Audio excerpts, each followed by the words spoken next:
it was fabulous.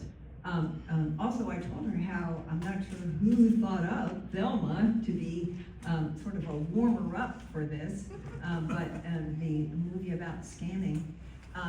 Valerie is a member of the Texas Senior Medical Patrol, of which I knew nothing until I heard this prior lecture, and it's an offshoot of the Better Business Bureau.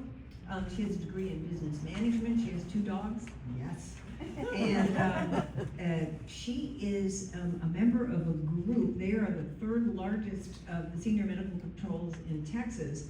And if you see in the big boulder, they saved Medicare $34 million because educating people about the scams and fraud. So, Valerie, we're so pleased for you to be here. Welcome. Thank you so much. I appreciate the warm welcome. Everyone seemed to chat with me, and I really, really appreciate that. But I heard that y'all watched a movie about scams last week. Did y'all like it? Was it interesting? Was it funny? Yeah. Selma? I have never seen it, but I'm going to have to watch it after this because it sounded really fun. So, who here has heard about the Texas Senior Medicare Patrol before right now? No one. Okay, what about the Better Business Bureau? Yeah, I usually get a lot more hands for that one. So we are actually housed within the Education Foundation of the Better Business Bureau. So if you lose any of the handouts that were given to you, or you didn't take any notes, don't worry, you can just call the BBB and they can redirect you to us, because we're right there in the office with them. So we are a completely federally funded program in every single state, as well as the District of Columbia, Puerto Rico, Guam, and the U.S. Virgin Islands. Our purpose is to recruit and train volunteers and healthcare professionals about Medicare fraud, error, and abuse. And we teach them to report that intentional fraud and abuse to the correct Medicare fraud control units. So education and prevention are at the core of our program. So our mission is to empower and assist Medicare beneficiaries, families, and caregivers to do 3 things: prevent, detect, and report healthcare fraud, error, and abuse through things like this: outreach, counseling, and education. Now I'm gonna get y'all to interact with me a little bit. What do you think scammers want? Money. Money, yes, exactly. The same way that we have worked for our money, this is their version of working for their money, right? They are 24/7 scamming people. Even if they get $1 out of you, that is a good day for them, right? Gift cards. Have y'all heard of this scam before? Yes. So throughout this presentation, you're gonna hear me say, this happened to me multiple times. So don't get scared, right?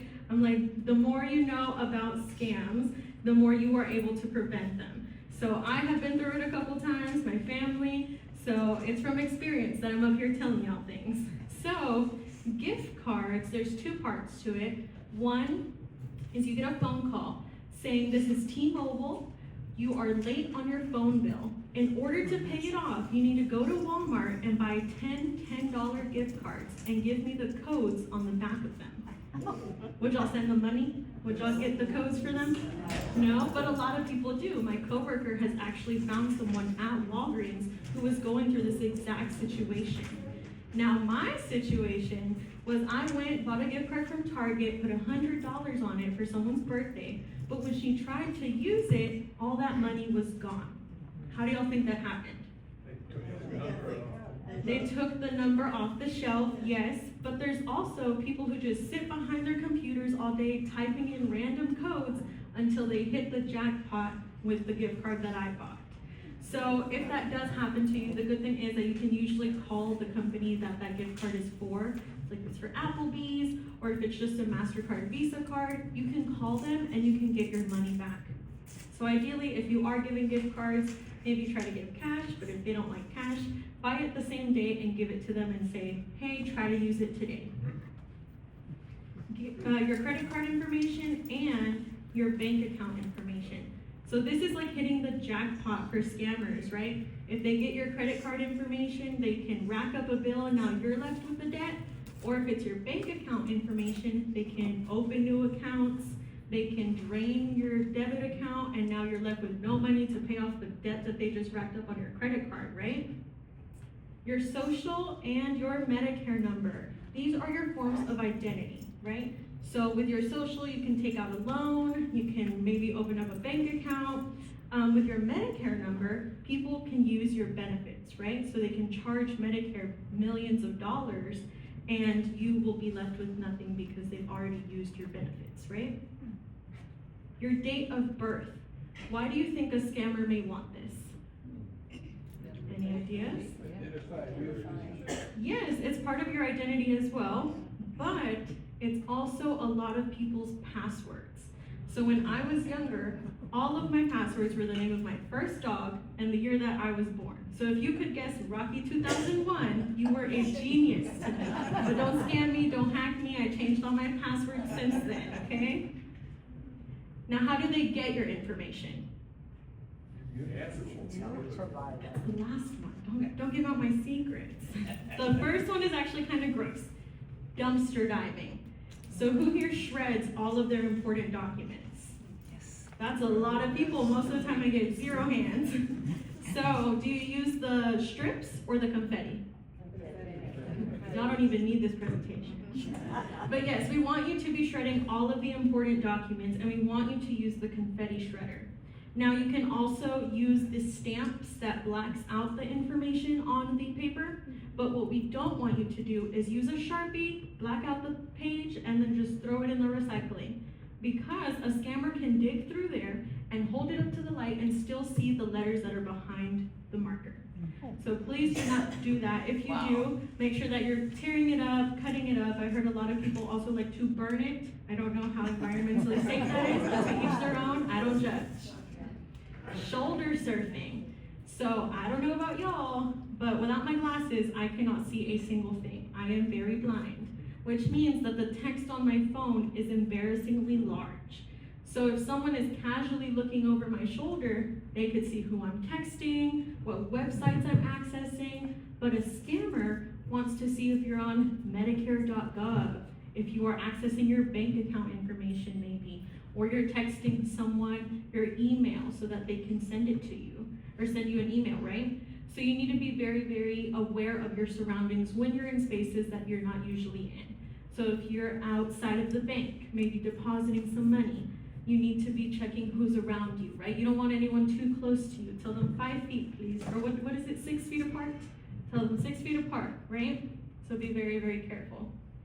Public records and social media, because that's another form of public records now, right? Have y'all heard of the title scams? Yeah? Okay, so y'all are the first group to tell me yes. Most people say no. So with the titles, anyone can go online and look up who lives on 123 Mason Street, right? So if they call you asking, do you live on 123 Mason Street? I'm going to be more inclined to trust that person because they must know me if they know where I live. But that is all public information, right? You can go and look up where I live, what my phone number is, probably what my email is. So never trust anyone who is claiming to know you over the phone, especially if you don't have their number saved. Now with social media, is anyone here on Facebook, Instagram, LinkedIn? Yes, y'all are really my favorite group. So lots of people post their day-to-day lives, right?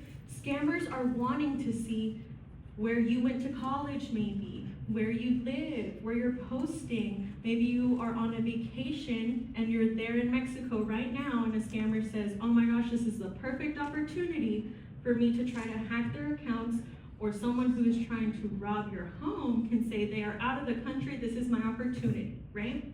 So we need to be very, very careful about the things we are posting online. Other scammers. So the second that you pick up the phone, a phone call that you don't recognize their phone number, you are now on a list of this person likes to answer the phone, right? So they will sell your information once they are either no longer able to contact you or they've already scammed you. So they'll trade it maybe with other scammers.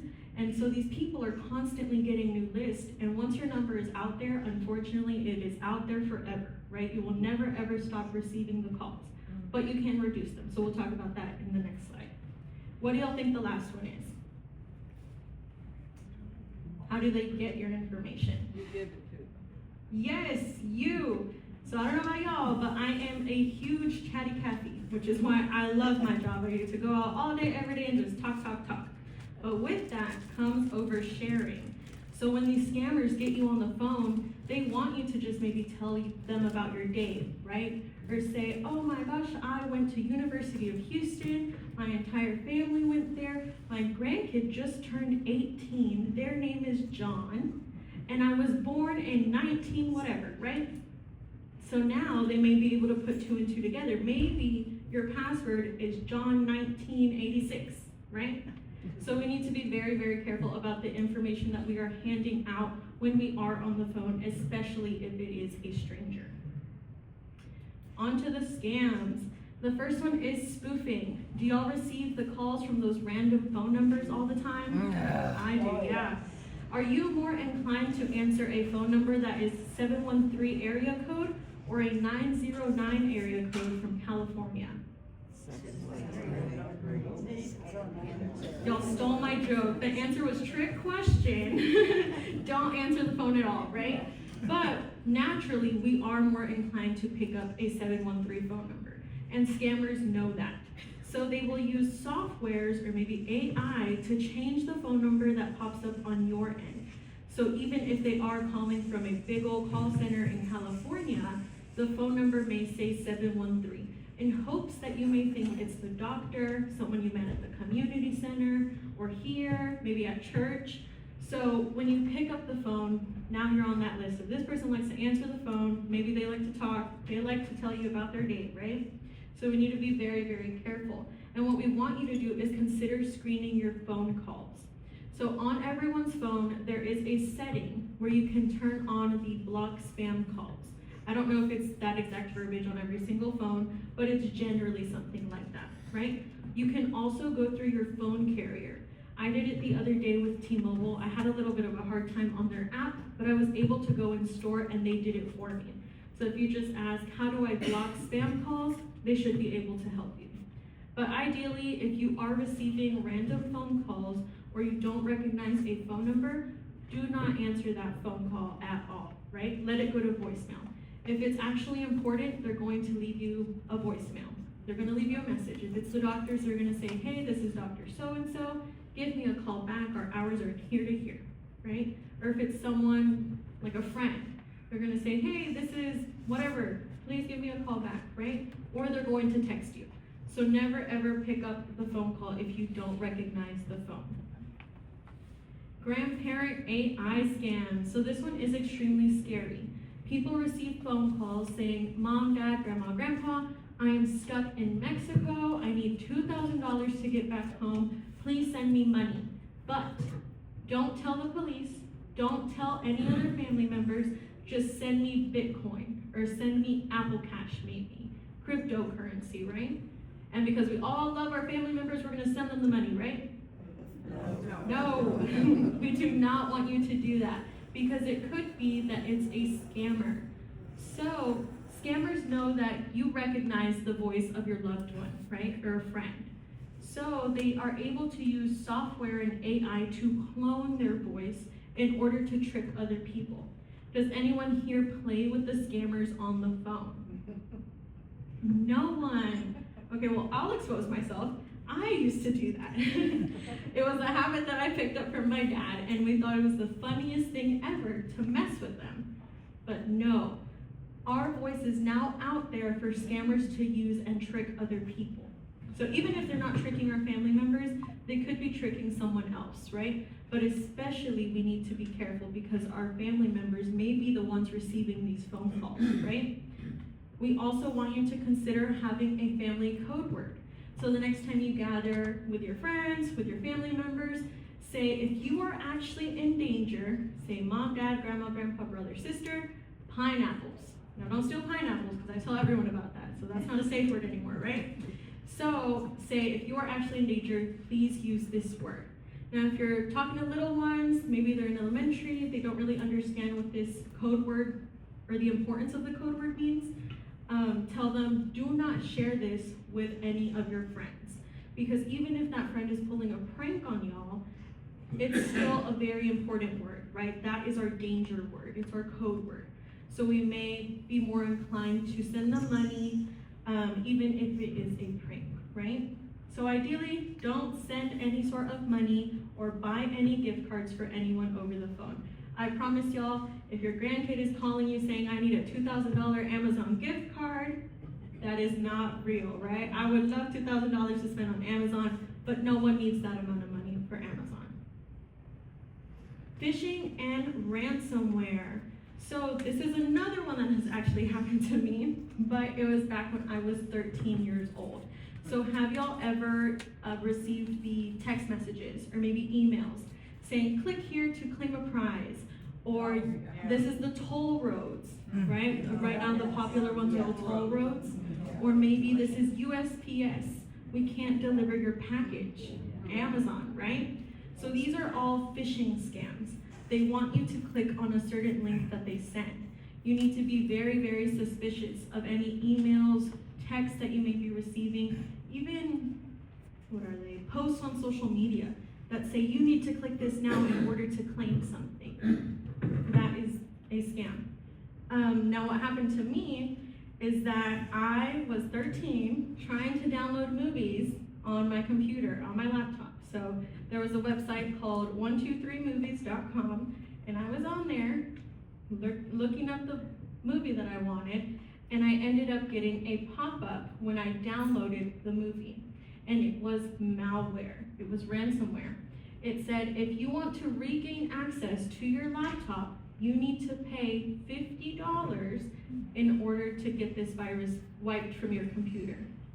Now, I was more scared of telling my mom that I downloaded a virus onto my computer than I was of the actual virus, but then I noticed that on the top of the laptop where the camera was, the little light had turned on. So someone was watching me from the other side of this laptop.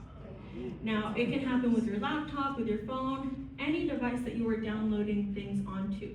So when you're on emails and you see that someone attached a PDF and you don't recognize this email and they're telling you to download it, be very, very suspicious because you never know what is actually inside of that PDF.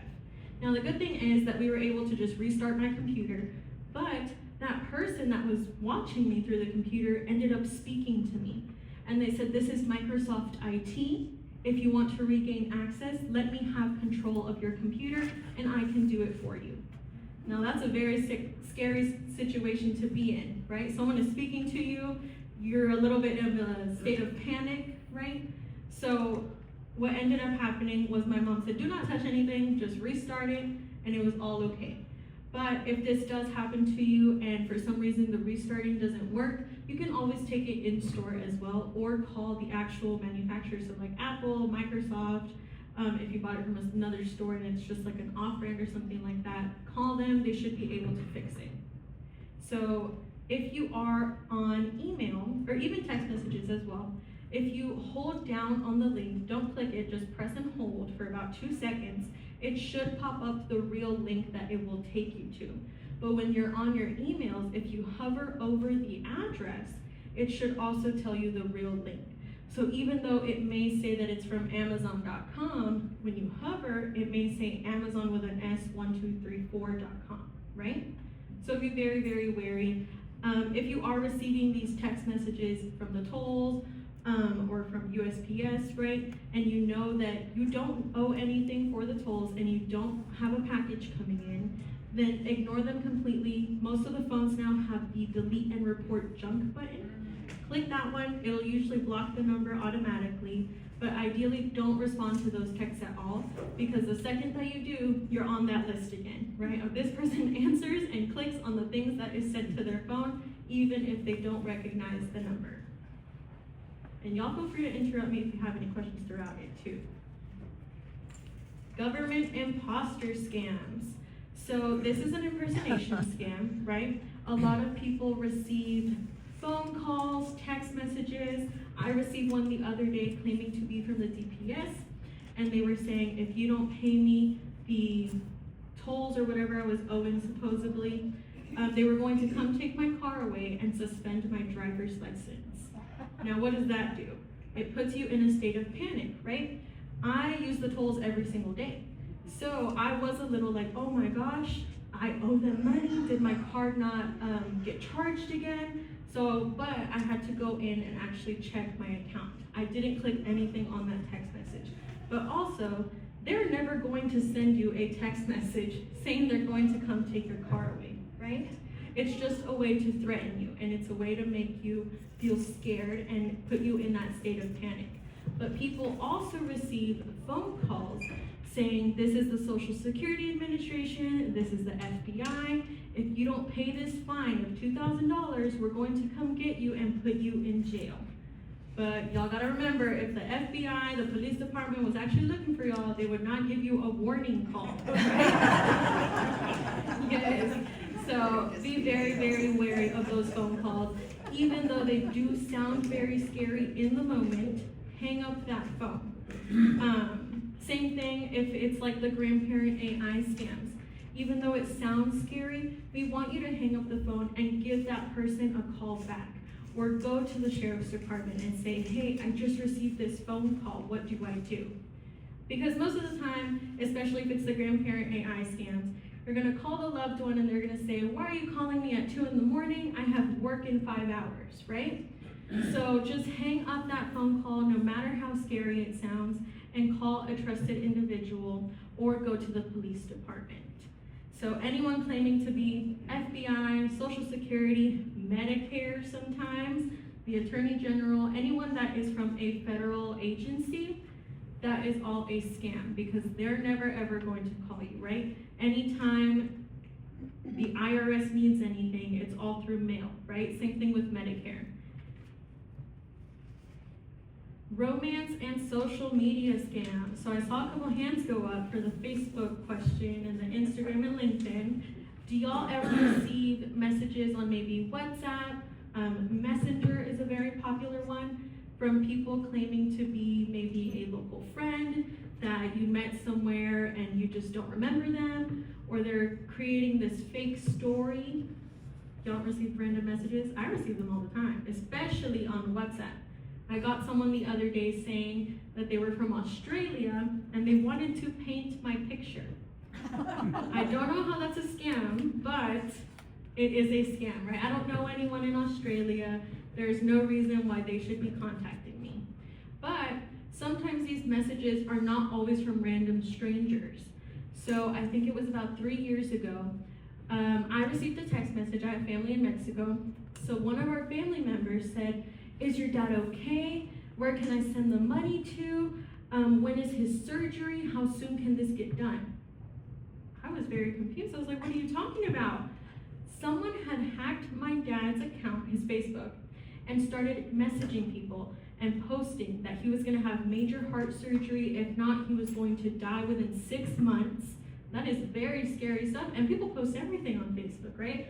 So it's not completely out of left field for someone to be asking for donations or for money, right? But my dad was A-okay. He was out in Cinco Ranch playing golf.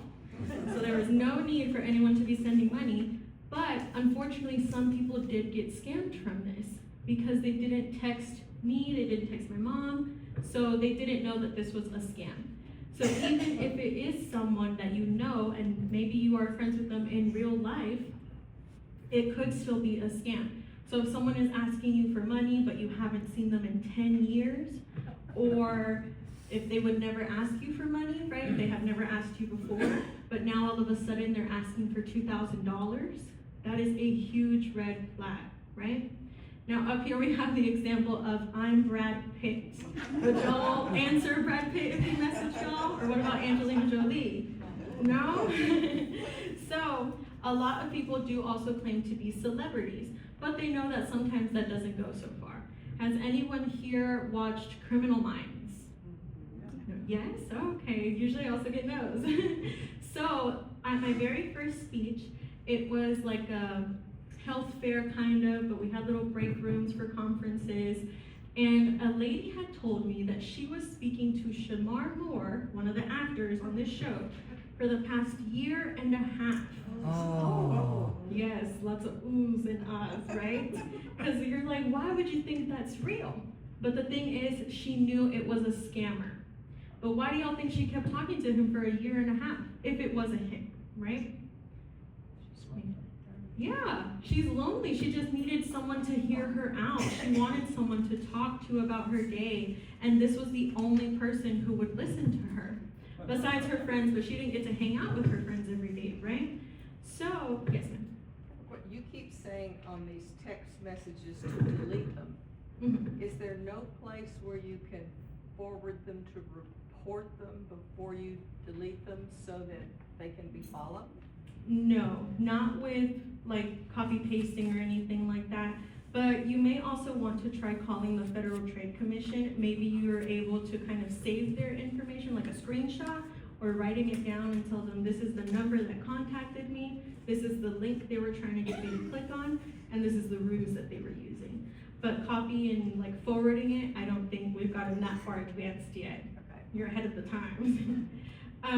So scammers know that not one profile is gonna fit every single person, right? So if they're trying to defraud a woman, they may say, I'm an older man, I'm in the military, I'm very family oriented, but I can't afford to come see you and I really need to see you, but I'm overseas. Do you mind buying me a plane ticket? Just send me a couple hundred, maybe 1,000, and I'll be over there next week. No, right? But to scam a man, they may say, I'm a younger woman, maybe 20s to 30s, I'm in college and I need help paying off my student loans. Now, I need help paying off my student loans, but I'm not gonna go asking people for it, right?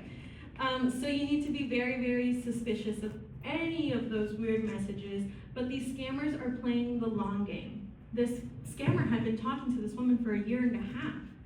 Now, one of the very first trips that I took as an outreach specialist was down to South Texas for a health fair conference, and someone that spoke was part of the Postal Service down there. And they had said that a woman was receiving letters in the mail from a scammer out in California. And I think she was living with her daughter, but the son got involved.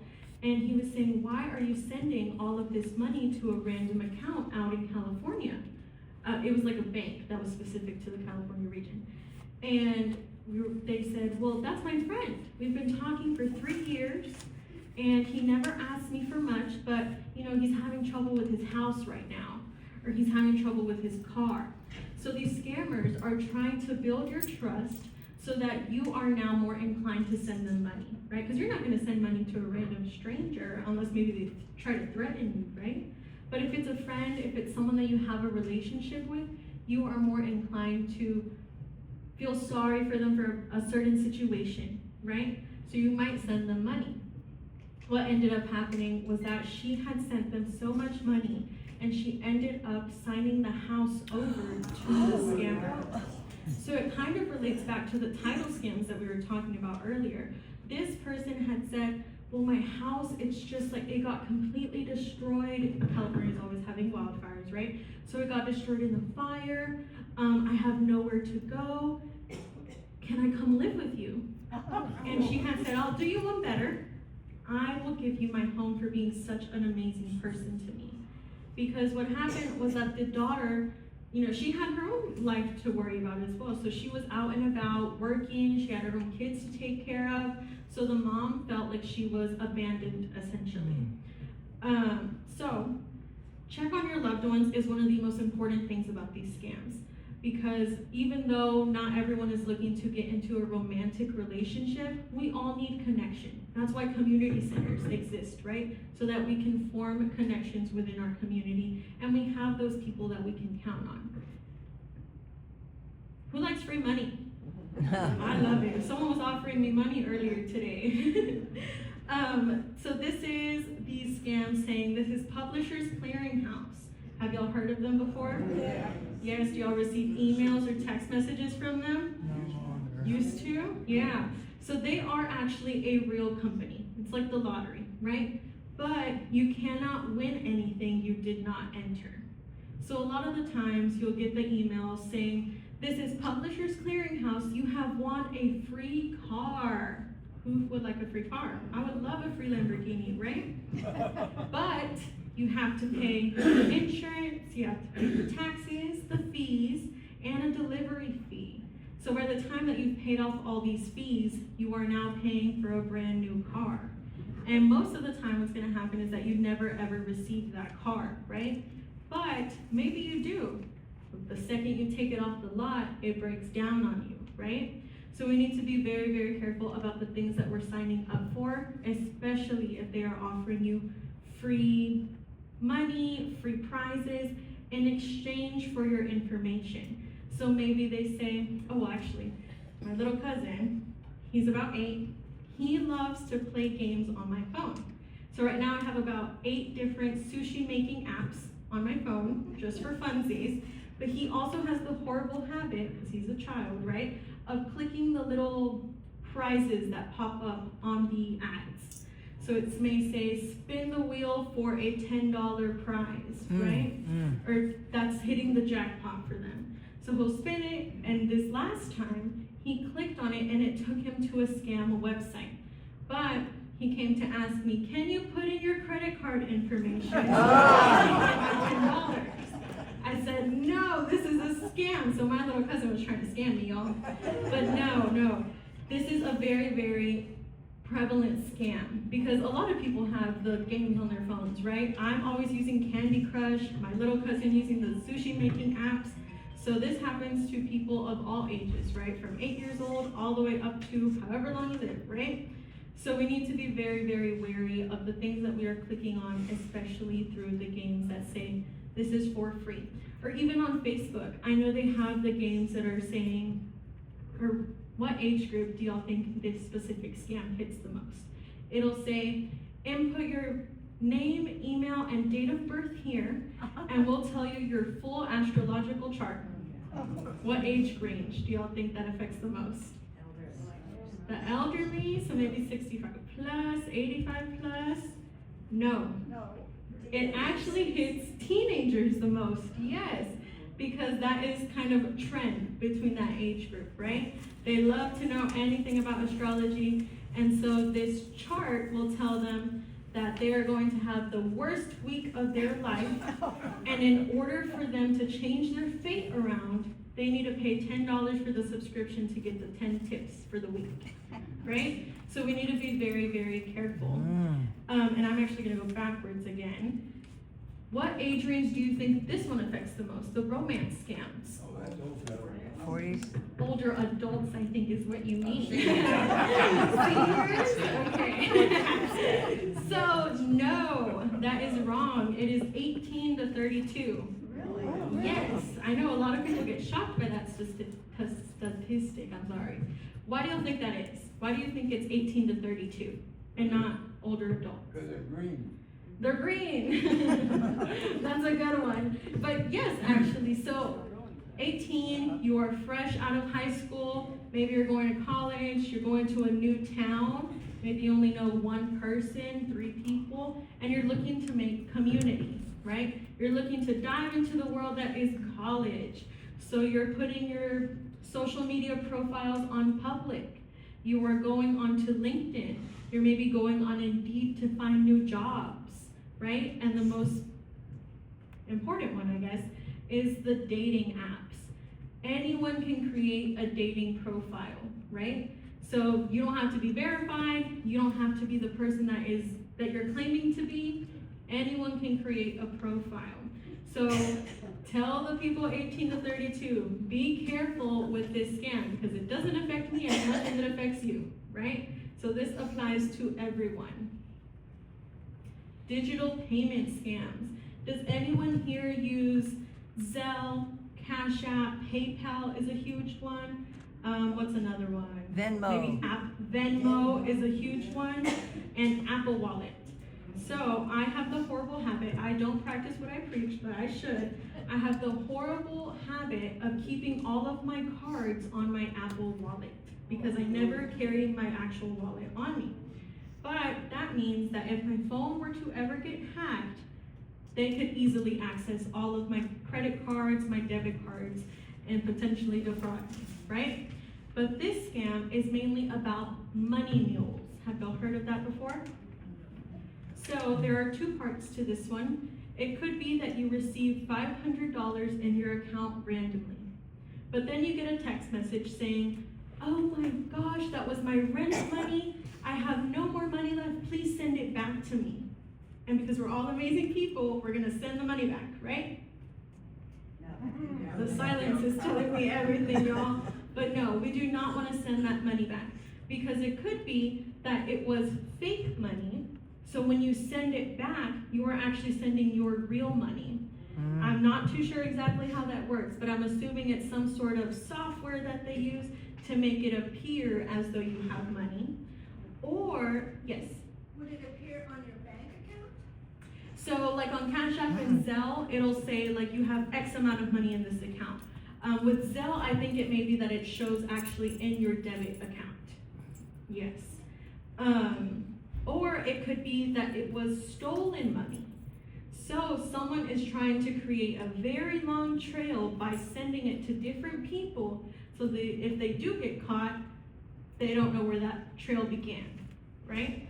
So if you do receive $500 random into your account, we want you to leave it where it's at, because these companies have policies already in place to deal with this, right? So don't use it. Someone told me yesterday that her friend got defrauded and she was using those $80 that were deposited into her account. But when you use it and you know that money wasn't yours, you are actually participating in this scam now, and you could potentially be charged for defrauding someone. So be very, very careful. Leave that money where it's at. If you are actually using these apps, Zelle, PayPal, whatever it is, make sure that you connect a credit card and not a debit card, because credit cards have policies in place as well to get that money back if it is lost. Because at the end of the day, that's the bank's money, right? They're more inclined to get their money back than it is yours. Because, y'all are gonna say again, this girl has so many scam stories that has happened to her. But my friend, Matthew, he got his, I think it was either debit account or debit card stolen. The number got out, and the scammer took out $3,000 from his account. But the bank didn't believe that he wasn't the one using it. Because they were going to Walmart, Target, Walgreens, everyday stores that people may go to in a week, right? What they were doing most likely was either buying gift cards or they were spending it on things that they needed, right? But because they didn't believe him, he had a very hard time getting his money back. And when he did, he only got $1,500 back. He never got the full $3,000. So the bank was saying, well, we think it's you spending it, but I guess if you're saying that it wasn't actually you, and we think he lost his wallet is what happened, because it was being used around Houston. So be very, very careful. Always make sure that you are keeping your stuff very close to you. I didn't bring any today, but maybe another time. We have RFID wallets that prevent scammers from being able to come up to your back pocket, your purse, whatever it is, and scanning your wallet for all of your credit card information, your debit account, your driver's license. Someone said the other day that it happened to them, but through their insurance card. So I'm not too sure how that works either, but apparently it does happen. So be very, very careful. Try not to carry so many cards on you either. Carry one or two, and then the rest either cash or no cash, and just those two, right? Contract scams. So before I started as an outreach specialist with the foundation, I was working as an information specialist for the BBB. And one of the calls that we would get all the time was complaints about bad cars. So people would buy a car out in Houston from a random dealership, and the second that they took it off the lot, or maybe 30 days into having the car, it broke down on them. And every single time I would have to ask, well, what does your contract say? Most of the time the contract said nothing about having a warranty, or if there was any damages to the car, who would have to pay for it. So that meant that the person who bought the car was unfortunately responsible for any of the damages or repairs that the car came with, even if the car was advertised as brand new or lightly used, right? So be very, very careful if you are signing into contracts with anyone. Now, this doesn't just apply to buying cars. It's with Medicare loans, construction on the homes, Loans. Have y'all ever had the people coming around with their iPads saying, we are with a solar panel company, we are doing a deal for $9.99 for 6 solar panels and we can install it right now, right? Those always come to my house. I have to slam the door on them because of how often it happens. So these people, most of the time they're going to say, just sign right here, you can trust me, we don't even have to read the contract, right? That is a big red flag. But sometimes they will give you the contract and it has very technical words in there, or they'll make it seem like it's very, the business complicated vocabulary type of words, right? But half the times those words are not being used in the right context, they don't make sense in the sentence. So if you don't understand the verbiage that is being used, make sure that you're researching that word or the phrase, or looking it over with a lawyer or with someone that you know and trust that maybe has gone through this before, right? Never feel like you need to be rushed into signing anything, especially if it's the people soliciting door to door. Now, it's not inherently bad to solicit door to door, but when they're trying to pressure you, or they're saying, just sign right here, it's fine, we can talk about this later, I'll give you a copy later. No, you always want to get a copy beforehand, so that way you can read it through. Even if that contract is 30 pages, we need to be reading it, because it could be that on page 28, they say, you are going to pay an interest rate of 27% every single year, right? So it's very, very important that you are reading these over once, twice, and thrice, right? So that way you are not being defrauded out of your money. Because construction on homes can cost a lot of money, cars cost a lot of money, and this is all money that you have worked very hard for, right?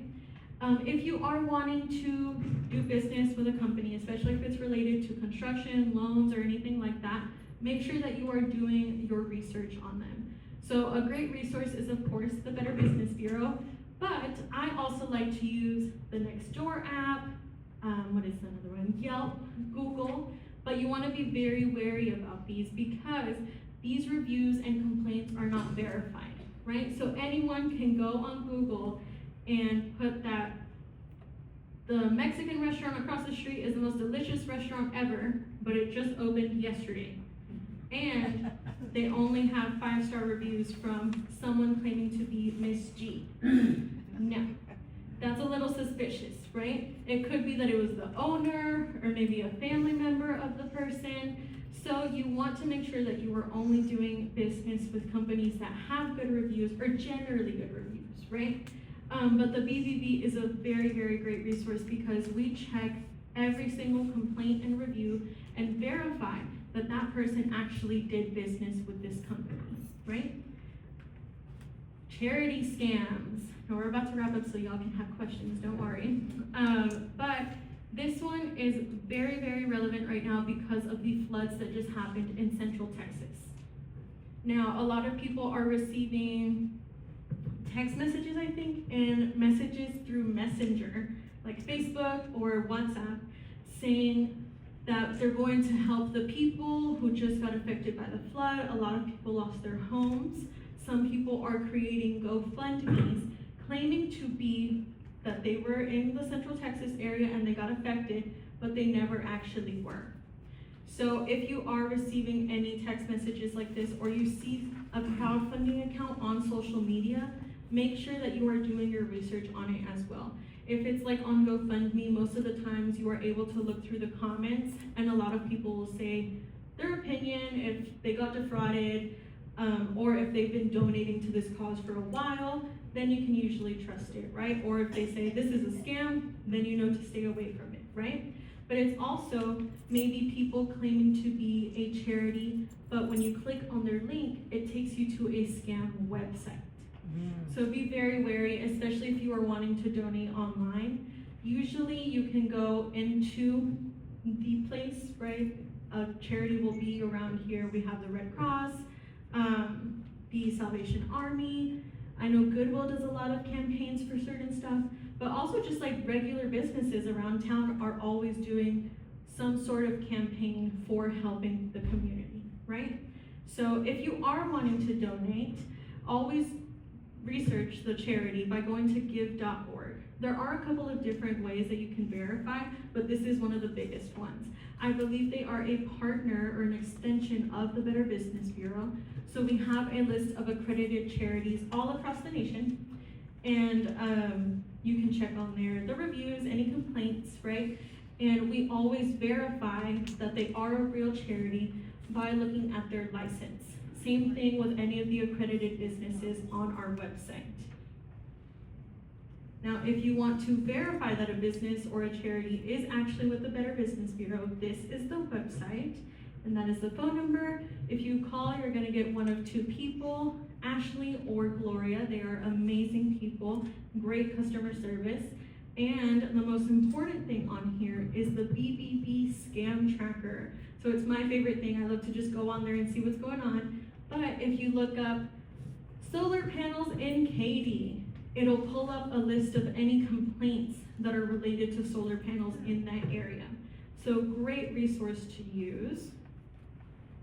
Now, as my boss likes to say, this is my bread and butter, Medicare scams.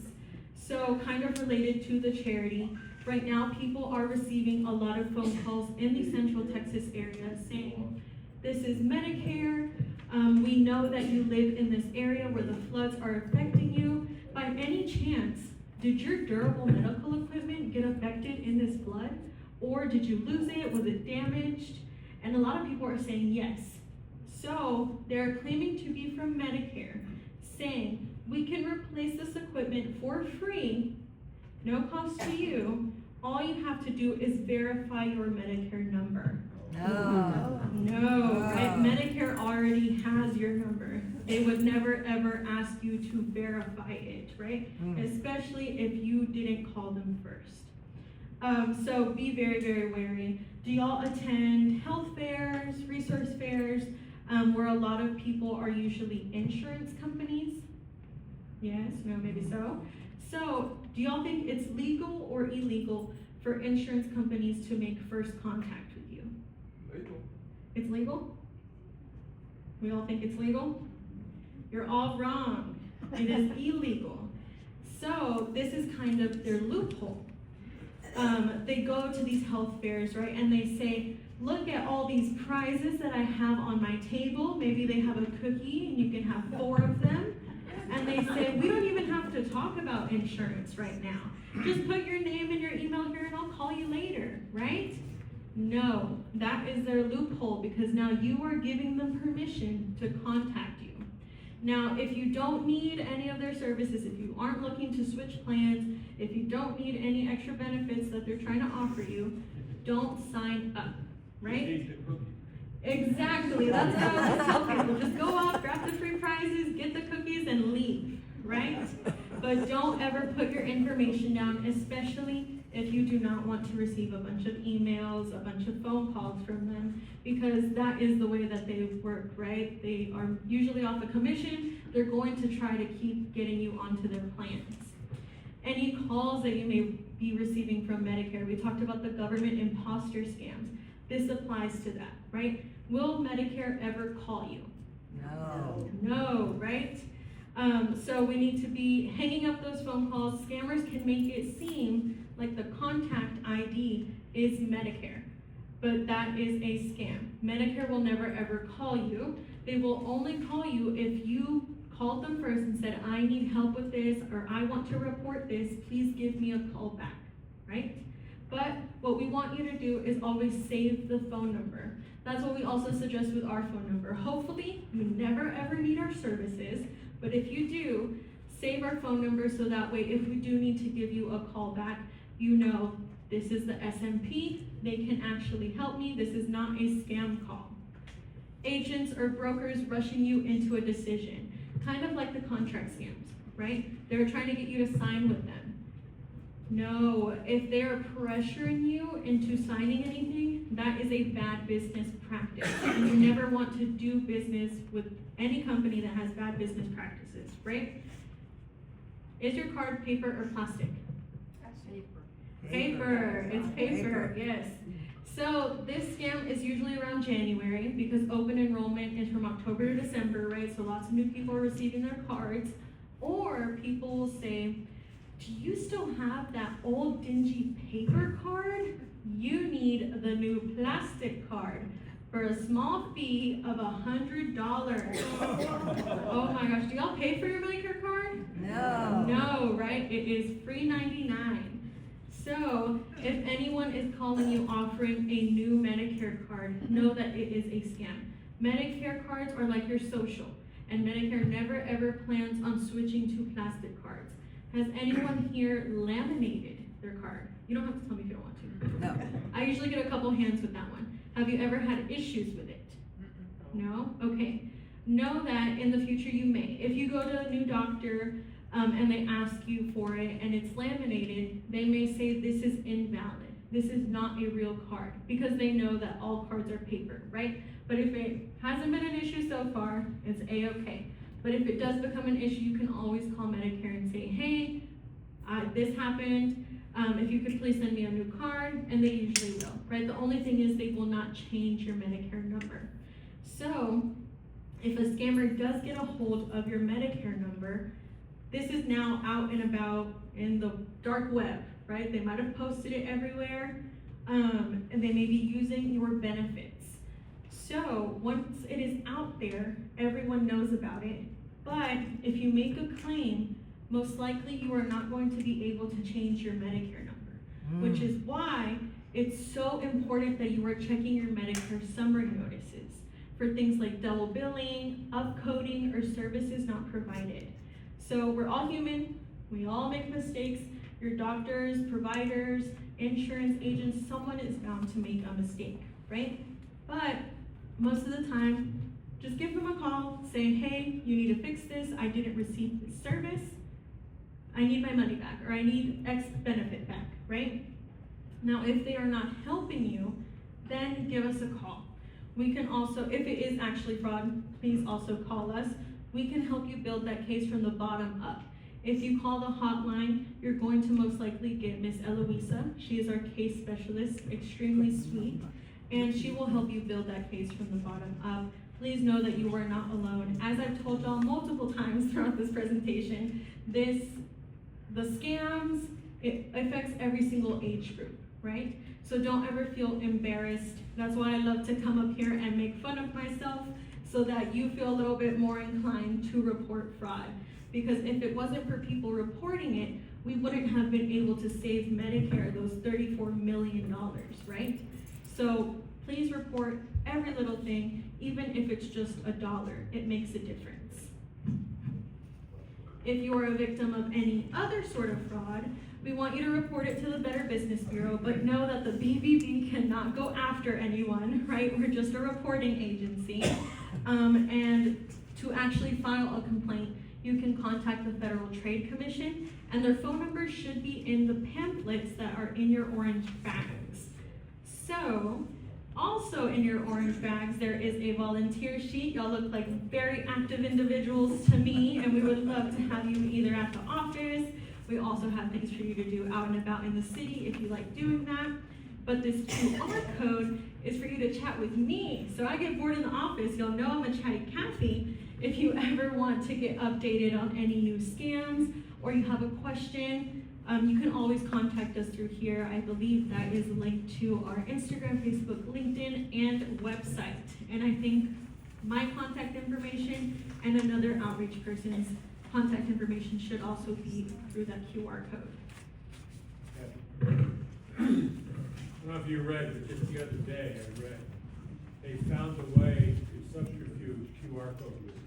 Yes. And if you respond to a QR, they want to create interest. Oh, you just said something, QR me with this here. Mm-hmm. If I was a scammer and I got a hold of that, I'd have a different QR code.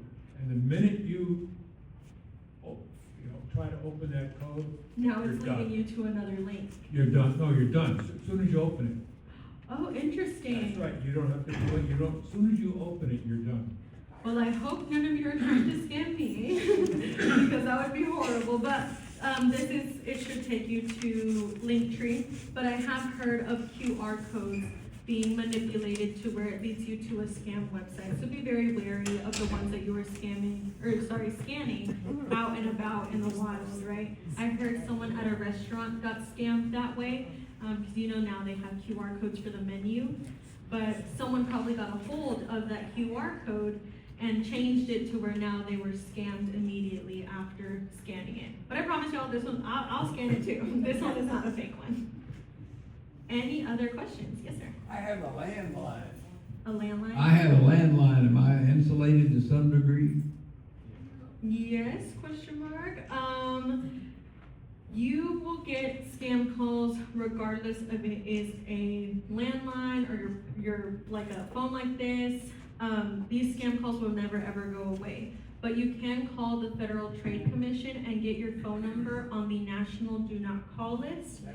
But this will not ever take away those scam calls, right? Because once your phone number is out there, even if it is a landline, it's out there forever and ever. And the National Do Not Call list is specifically for sales calls. So I actually learned the other day that if your phone number is on this National Do Not Call list and you still receive a sales call, you can report that company. So now I've been asking, well, what's your name and company? Who do you work for? Maybe like what's your badge number, right? Or employee ID. Because you can report them because it's illegal. They should not be contacting you that way. Any other questions? Could you tell us a little bit more about the voice cloning? Yes. So anytime, and it doesn't just apply to the people who are answering the phone calls, right? It also applies to maybe political figures or people who are on the news a lot, so news anchors. People can grab little snippets of your voice and put it into an AI software that generates an entire conversation using your voice. So it sounds extremely realistic. And the thing is that AI is always changing, it is always improving, right? So this will also never ever go away. I always tell people, these scams will never end, right? Scammers are going to have children, they are gonna teach them how to scam. So this is a never-ending cycle, right? But the only thing that we can really do is educate ourselves on what not to do or how to prevent certain things so that we are less likely to be scammed. So it's really just AI always improving. That is how this voice cloning works. Yes, ma'am. Yes, I have a question. Sometimes when I'm expecting a call and I don't recognize a number, I will just answer but not say anything. Yes. And wait, because I think some of the calls they wait until you say something, and that activates their system. Yes, 100%. Yeah, that is a really good tip. It is one that I also like to give out. About 3 weeks ago, I am currently looking to move out the house, so I signed up on this website for apartments. It was like an apartmentfinder.com or something like that. And now I have received about 100 calls ever since then, claiming that they found me the perfect apartment, la la la, but it's always AI voice generated, like robot kind of voice. And when they call me, they're always silent. So instead of saying hello or hi, this is Valerie, I usually go, because they can't really clone that, right? What are they gonna do with that? So that is a really good tip. Yes, sir. Related to that, the so-called yes answer, Yes. you know, they call and they ask you, are you Barry Thompson? If you say yes, then they can take that snippet with your voice and use that to agree to whatever it is that they think they want. Yes. Suggesting that you don't say yes, you say who wants to know, or why do you want to know, or something else. Does that work? Yes and no, right? Because they could be recording your voice, so if you do say even a longer snippet of who am I speaking to, or who wants to know, those little inflections in your voice or the tone that you're using, it can be used to use the AI softwares, right? But what you especially don't want to do is what you were saying keywords. Yes, no, my name is.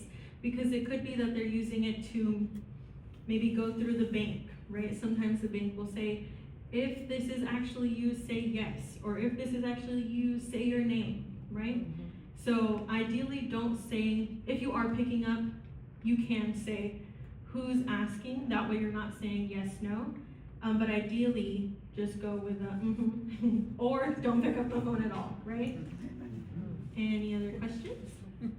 I was, in the hallway, coming back from, Small Talk, which was actually last week, I looked up, but I got a call, again, I think I'm getting them a couple times a week, about, oh, we understand that you have this back condition, and, or they call it, is this Frankie? And it's so hard not to be polite.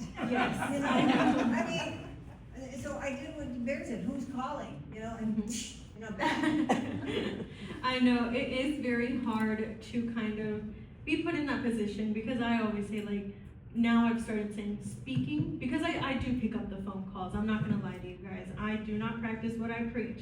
Every single phone call that comes through my phone, I'm picking it up. Because a lot of people for work, maybe I didn't save their phone number, they're calling me, and I don't want to have them, you know, having to leave a voicemail.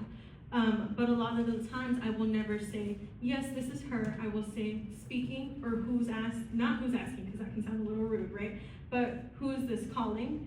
That way I'm not being rude or anything, just in case it is actually a business or someone that was here.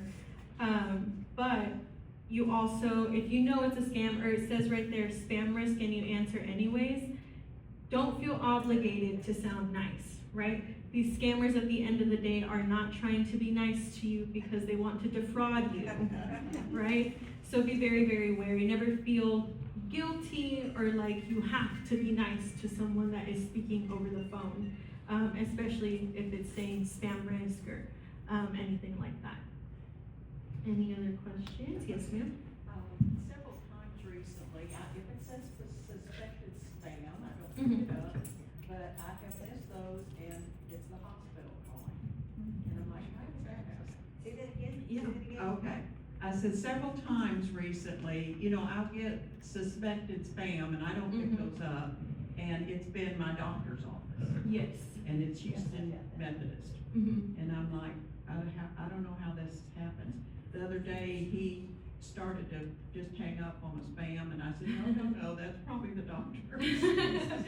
Yeah, it's happened to me before too, that it was actually the doctor and it got sent to spam. But most of the time they're gonna leave you a voicemail and tell you to call them back between certain X hours. My phone has started doing this now. I don't know if it's a setting, but it has a button where you can say send to voicemail, and as they're leaving a message, you are still allowed to answer the phone. I'm not sure if that's like only related to iPhones. I know the Samsungs are a lot more advanced than the iPhones, so they probably have some sort of feature as well. But it happens, unfortunately. And if you know you are waiting on a phone call from the hospital, then maybe do kind of answer the random phone calls a little bit more, right? But if you know you're not receiving any phone calls, don't answer it. Yes. You're doing a lot of talking about telephones, but I'm also on email, Yes. that type of thing. Mhm. I've gotten some of the most professional scams from Comcast scammers, Comcast. from HEB scammers, from a whole bunch of others. One of them today was H&H, and this is supposed to be a group of attorneys, and they're coming after me for a $49 toll road fee in North Texas. Oh my gosh. So What are you doing up in Dallas? one of the things that you really need to be careful for is always look at the address at the very top of the email, because it'll tell you whether it's from that company or not. But I'm getting them, and there's no way you do it except just delete them, move on. Exactly. Yeah. I was speaking to someone from the Federal Trade Commission the other day. They were saying that blocking the phone numbers, deleting the emails and the text messages. Most of the time that's just for our reassurance, but it doesn't really do anything. Also, someone asked the other day if clicking on an email or a text message will download some sort of virus, or if it puts you on that list of this person likes to click random things, right? No. If you are just opening an email, opening a text message, that will not download anything random or any virus onto your phone or your device. It's only like if you click on the button that says, click here to access the website, right? Then it may take you to the website, download malware, yes sir? When I get those same emails about, looks like it's from one company or another. And they're very good at spoofing Comcast or whatever. So what I always do is I just hit reply. And then you'll see where it's really going. Yeah. Nigeria, Egypt, other places. Yes, definitely. Always clicking on the addresses, making sure that it's the real or not the real one. That way you know, I do not reply to this, or I can't reply to them. Anyone else? Over here? We're making Miss Frankie get her steps in today, huh? One scam that's been going around is you'll get a text saying, if you did not order this $499 laptop, call this number. And I just wanted to say that I've heard of several people here who received that one. Yeah, that one is very prevalent as well. I received it the other day claiming that I ordered a phone from Amazon for $999 and I had not paid it off yet. No, my phone was in my pocket, I didn't need a new one, right?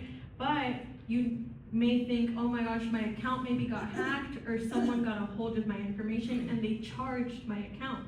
If you are actually worried about that, make sure that you are going into the Amazon app or into the Amazon website and checking yourself and not clicking any of the text messages that are popping up.